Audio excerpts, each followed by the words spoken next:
most people are just not that sophisticated when it comes to these things. If they're betting using an app or something like that, betting online, they're just doing it for fun. They think they could win. They got a feeling. They want to bet their team. They want to make the game more exciting. And so those people are basically like very they're very under-researched. They don't have like the full grasp of understanding of the complexities of sports gambling, because it's a lot more complex than I ever thought. When I was going over your stuff, I was like, oh my goodness, like this involves so much time. This is not a simple thing as like, oh, I follow sports. I think Kansas City's going to win. It's not. It's complicated, very, very complicated. And to win at a level that you won at over your career, and the numbers, like what is the biggest bet you ever placed?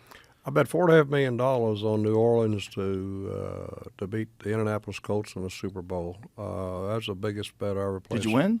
I did. I won it. I got lucky and I won it. You got lucky on that one? Well, yeah. I mean, anytime you win, I mean, I feel like I'm lucky. I mean, Joe, the world's made up of a lot of different kind of people, as we both know, and but no, I feel like anytime I win a bet, I got lucky. I mean, because there's, but no, I won a bet, and the reason I had such a big bet is what I do, Joe, is I make a line on a game myself. My prediction of what I feel like the differential should be, independent of what the experts completely say. Independent. I don't even look at their line when I make my line. Really? No, that's high level shit. Well, that's all. I'm doing the same thing they're doing. Right. I mean, believe me, the principles that I'm following and making my line are the same principles that the handicapper is making. But it's kind of like baking a cake, One guy might put a little bit more flour in than the other guy does. And so that's how we end up with different, lines, different numbers. So I make a line on each and every outcome of the sports that I'm involved with. And you betting this on the individual players, their overall career, what age they are, how they've been playing this season, who the coach is, all the different factors, whether or not there's in-player disputes in between players. Like, there's a lot of things to take into consideration. Again, I put it all in the book, and you're right, there's a lot of different factors that go into that. Some more important than others, but there's a lot of factors. And then what happens is the larger the differential between the number they make and my opinion, the larger bet I make. There has to be a minimum of a certain amount of separation, or I won't make a bet. But the larger the difference is between my opinion and their opinion, the larger bet I make. So I'll just give you a rough example. Let's say the NFL, and let's say I would have to have a minimum of, say, a 1.5 differential from the line they make from the line I make, 1.5, 2 points.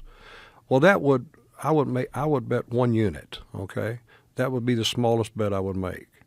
But for each half point, so if I made the line on a game 6 and they had it 8, I would bet 1 unit. If they made it 8.5, I would bet 2 units. If they made it 9, I would bet 3 units. If they made it 9.5, I would bet 4 units. If they made it 10, I would bet 5 units. Well, the New Orleans game you asked me about, which I couldn't believe, was a Super Bowl game. And this type of year, we never get this kind of differential. But I had like a 7-point differential between the line I made and the line they made. Really? They made Indianapolis 7, and I thought the game should be pick'em.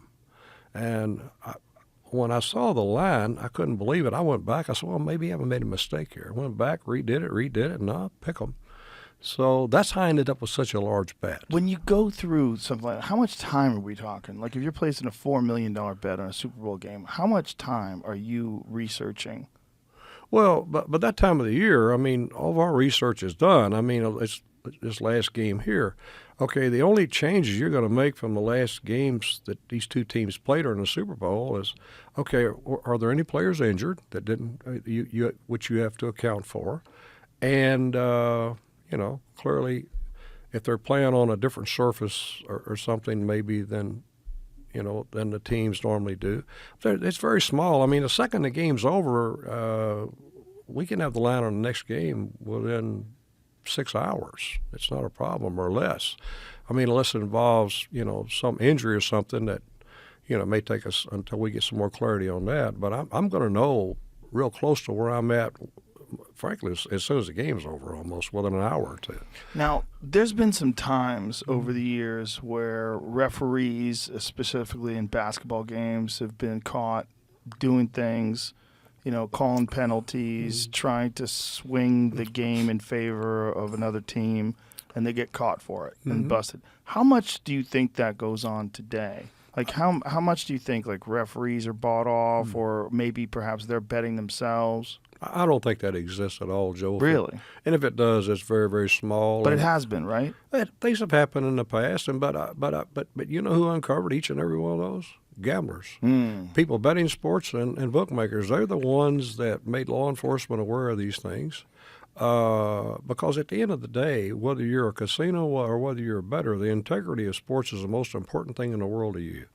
A good thing about what's going on today, there's probably more transparency in betting today than there ever has been. All of the legalized gambling that's taken place, they have everyone's account information. They know everything you're doing.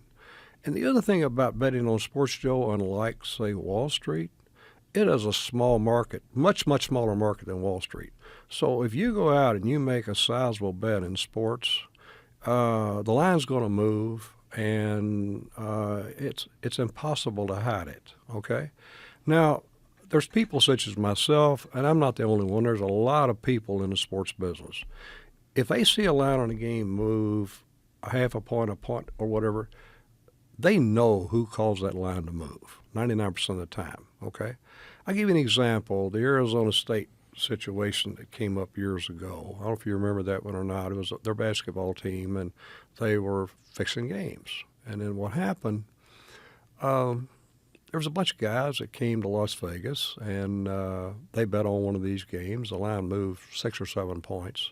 I bet on the other side of it because, the line I make. And, of course, I had no idea that, they were shaving points. And I lost the bet. Well, they came back to town a little bit later, and they brought 6, 7 guys, and they were going to all the different sports books, and they were betting, and the line moved 6 or 7 points again. Lines on games don't move 6 or 7 points. Well, the second time I didn't bet and sure enough, they won the game by like 20 again. Well, they came back the third time, and by now I'm taping the games. I'm looking at the games. They came back the third time, and they did the same thing. Well, I called Steve Ducharme, who was the head of Game and Control for the Game and Control Board. He was the law enforcement part of Game and Control, and told him what was going on. And they dispatched some agents. They tried to get these people to talk to them. They left Las Vegas, went back to Arizona, and then later on, I think one of them got kind of caught up in a drug deal. And then it came out they were fixing games. And there were a couple of players that were intentionally thrown off, and they were fixing games. And that's how that scandal came out.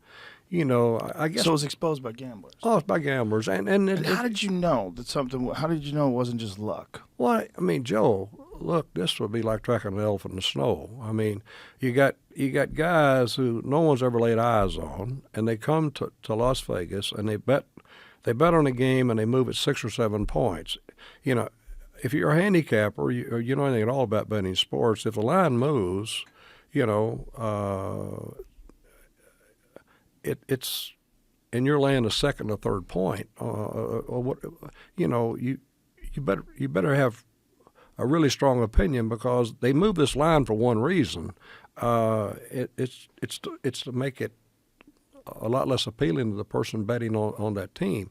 So when somebody comes to town and they move a line 6 or 7 points, no bettor in the world is going to do that. And in order to do that, they went to every sports book in town, and they just, they laid, 6, 6.5, 7, 7.5, 8, 8.5, 9, 9.5, 10.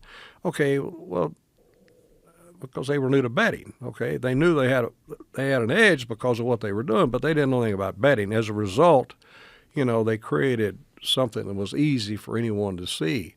I saw it again the first time. I didn't know, the exact, I didn't know exactly who was doing it, and I bet on the other side. Of course, I lost my money, and of course, I came back the second time. I'd seen these things before, and I didn't bet. And then, of course, we taped the game. We looked at it. It was pretty easy to see who was doing what they were doing. They came back the third time, did the same thing. Frankly, to give you these guys were trying to break in jails, what they were trying to do. Anybody would do what they were doing was just stupid. I mean, anyone could see what they were doing. So the only thing that surprised me, it took 3 games for someone to finally turn them in. And sports books, I don't think ever turned them in. I mean, I called the Shar myself because, again, anything that involves the integrity of sports, they're affecting my business. If people get to where they don't trust betting on sports, then the limits are going to go down, and it's going to reduce my ability to be able to bet on sports. The other one, with the referee, the NFL referee, gamblers knew about that 8 months before he got busted by law enforcement. People quit betting on the games. Really? Oh, well, sure. I mean, it wasn't like they just suspected that the calls were bad. What happened? Anytime, again, Joe, because the market's so small. Okay, think about the New York Stock Exchange, or think about Apple stock. You could buy $500 million worth of Apple stock, and the price on Apple stock would barely move. Okay, on a NFL, on an NBA basketball game, if you were to bet $250,000 on an NFL basketball game, it would probably move 1.5, 2 points. So, and again, the people taking the bet, people such as myself and others, if a line moves on a game and it moves like that, and okay, I want to know who bet on that game. If it's another handicapper, or there's an injury out, or there's something there that makes sense as to why that game moved, then okay, I understand it. But if there's some mysterious person that's betting a lot of money on a game that hasn't been doing this for a period of time, and then I'm looking at an outcome of a game that doesn't make sense, if I tape it and I see something that's out of the ordinary about the way the game's being officiated or some player's performance, this stuff is easy, Joe, to see. And you're not dealing here with master criminals. You're dealing with people that frankly aren't very smart, and they're not very smart to be doing what they're doing, and the way they go about it, they're even I don't know if you remember the thing years ago with Hot Rod Williams. I mean, there's the ones. What was that thing? Well, it was an NBA thing also. But all of the ones, if you go back and you look at the last 5 sports deals, whatever they were, small or big, every one of them were uncovered like that.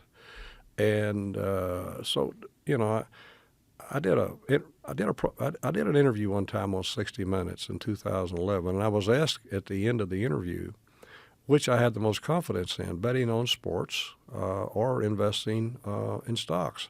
And my answer was, I have a lot more confidence in betting on sports for the reason I pointed out. It's a much smaller market, but as far as things being on the up and up, I have a lot more confidence in that, and I have way more confidence in that than I do the other. Well, obviously you know it well. Well, I not only know it well, but I also, if I didn't know it well, I know how small the market is. I know how transparent the market is, and if someone goes in to try to bet on sports and you're trying to fix a game, it's going to be so obvious. It's so easy to detect, and it's so easy to. And today it's even easier. And the good thing about legalized sports betting is it's so transparent. Everybody who has an account, you take all of these young players that haven't. They haven't been, I'll call it schooled correctly. They haven't, whether it be their teams or whomever, they haven't explained to them, the repercussions about betting on sports if they're a professional athlete. We've had some here recently that, basically these guys are kids, Joe. They're kids. They don't know any better. And someone should have sat down with them and explained to them the ramifications of what they were doing. Maybe they did, maybe they didn't. But we've had a few of them out there now. But, you've seen how quick they catch them because it's all transparent. They go in and make these bets. It doesn't take them any time at all to figure out who they are, if they're a football player or whatever they're doing. And it's been brought to the public's attention. So, if it's that easy to catch them, somebody out there making large bets on something, moving the line substantially, and you don't know who this person is, and you're looking at, and they do this more than one time or 2 times, and you're seeing an outcome of a game that doesn't make sense, it isn't going to take long to figure this out.